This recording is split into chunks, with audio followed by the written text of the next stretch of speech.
බුදුරජාණන් වහන්සේට වත්පිළිවෙත් සම්පාදනය කිරීම. ඒ වගේම මලු මම්පෙත් හැමදීම, චෛත්‍ය මලු බෝ මලු පිරිසුදු කිරීම, බුද්ධ මන්දිර පිරිසුදු කිරීම, මල්ලාසන පිරිසුදු කිරීම, මේවා අසීමිත පින් වැඩෙන පින්කම්.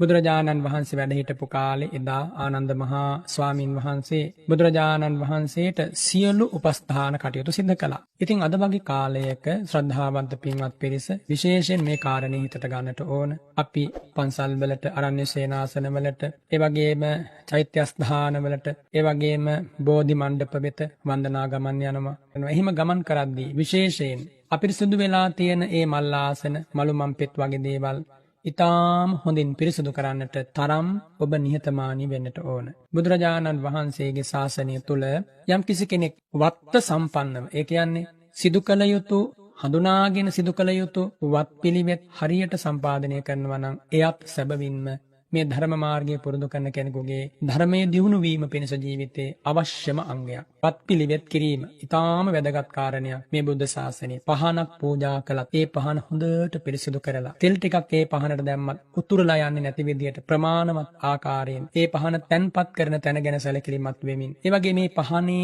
දැල්ලෙන් නිකුත් වන දුම වදින තැන ගැන සැලකිලිමත් වෙමින් හාත්පස පිරිසිදු කරලා ඒ පහන බොහෝම නිමිත්ත සිතකින්, බුදු ගුණ මෙනෙහි කරපු සිතකින් පූජා කරන්නට ඕන. මලක් පුදුවත් එහෙමයි, සුවඳ පූජා කළත් එහෙමයි, වෙනයම් පූජාවක් සිදු කළත් එහෙමයි, බෝ මලුවක් අමදිනවා, චෛත්‍ය මලුවක් අමදිනවා. මේවා දුර්ලභව කරගන්න පුළුවන් පින්නේ හැමදාම ලැබෙන්නේ නැහැ. මනුස්ස ලෝකයට ආපු කාලෙක දයතක් ලැබෙන්නට ඕන.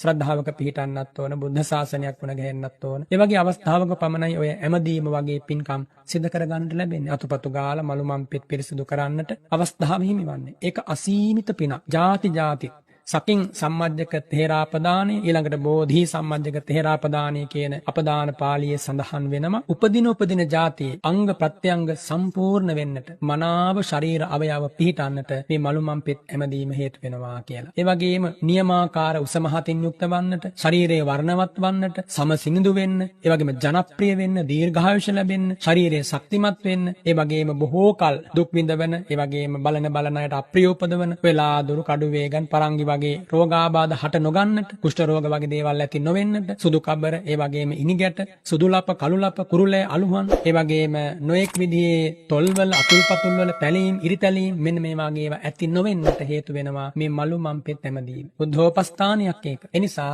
අපි කාගෙත් බලාපොරොත්තු වන්නේ ලස්සන නිරෝගී ජීවිතයක් පරිහරණය කිරීම. ඒවා ලැබෙන්නට නම් ඊට අවශ්‍ය කරන පින් පුරලා තියෙන්න ඕනේ. හැමදෙනාම බලාපොරොත්තු වෙනවනේ ලැබිච්ච ජීවිතය ලස්සනට ගත කරන්න වගේම පරලොවට යනදා සුගතිය මේ භව ගමන වැඩි කාලයක් යන කලින් අවසන් කිරීමයි බුදුරජාණන් වහන්සේගේ ශ්‍රාවකයන්ගේ බලාපොරොත්තුව. ඉතින් මේ බලාපොරොත්තු ඉෂ්ට කරගන්නට නම් මේ විදිහට ජීවිතේ පිනෙන් පිරෙන්නට ඕන. ඒ ගමනේදී විශේෂයෙන් මේ වත්පිළිවෙත් සම්පාදනය කිරීම කියන කාරණය අපි හැමගෙනාගේම ගිහි පැවිදි බෙහෙදයකින් තොරව සිද්ධ කළ යුතුයි කියලායි බුදුරජාණන් වහන්සේ වදාළේ. සිත අපිරිසුදු වෙන ද්වේෂ, ලෝභ, රාග, මොහ කෙලෙස්, මාන කෙලෙස්, විචිකිච්ඡාදී කෙලෙස් දුරු වේවා මගේ සිතින්. ඒ අදහස ඇති කරගෙන, ඒ අදිෂ්ඨාන හිතේ තබාගෙන එයා ඒ මලු මම්පෙත් ඇමදීමේ කෘත්‍යය යෙදෙනවා නම් කවදා හෝ දවසක් එනවා යාට ඒ පුණ්‍ය බලය විපාක ලැබිලා, ඒ පුණ්‍ය බලයෙන් එයාගේ සිත කෙලෙසුන්ගෙන් අත මිදී යන. ඉතින් ඒ නිසා කාය පාරිශුද්ධිය පමණක් නෙමෙයි, චිත්ත පාරිශුද්ධිය ලබන්නත් මේ වත්පිළිවෙත් සම්පාදනය කිරීම කියන කාරණය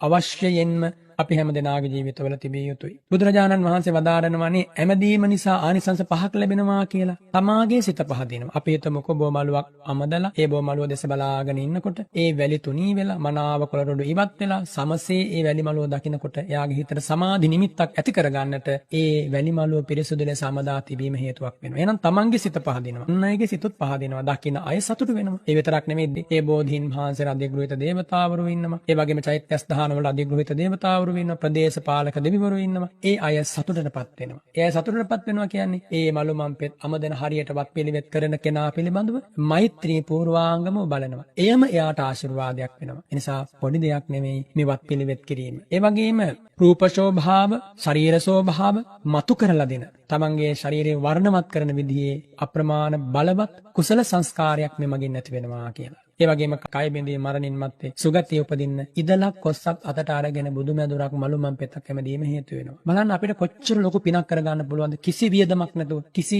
වෙහෙසක් නැතිව හිතේ ශ්‍රද්ධාව තියෙනවා නම් අසීමිත පිනක් කරගන්න පුළුවන්. ඒ නිසා වත් පිළිවෙත් ගෞරවයෙන් සම්පාදනය කරන්නට හැමදෙනාම සැදී පැහැදී කටයුතු කරන්න. අත් දෙකක් ලැබිච්ච වෙලාවේ, පායුගලක් ලැබිච්ච වෙලාවේ, නැගිටලා යන්න එන්න පුළුවන් වෙලාවේ, ශ්‍රද්ධාවක් හදවතේ පිහිටපු වෙලාවේ, බුදුසසුනක් මුණ ගැහිච්ච වෙලාවේ කොච්චර වටිනවද? ඒ වටිනාකම් හරි හැටි හඳුනාගෙන වටිනාකම් ලැබිච්ච ජීවිතයට මේ දහමෙන් සැබෑ වටිනාකමක් ඔබ ලබා දෙනකොට ඔබේ ජීවිතයට එයම අසීමිත ශාන්තියක්, නිවන් මාගේ ගමන් කිරීමක්, බෝධිපාක්ෂික ධර්ම මුහුකුරා යෑමක් කවදා හෝ දවසක විඥා විමුක්තිය සාක්ෂාත් කිරීමට ඒ උපකාර වෙනවා. ඉතින් ඒ නිසා හරියාකාරව මලුමන් පෙත් අමෙදිමින් වත්ත සම්පන්නව ලද හැම මොහොතකම ඔබට කටයුතු කරන්න පුළුවන් නම් ඒ ඔබේ වාසනාව කියන කාරණය මේ වෙලාවේ ඔබට සිහිපත්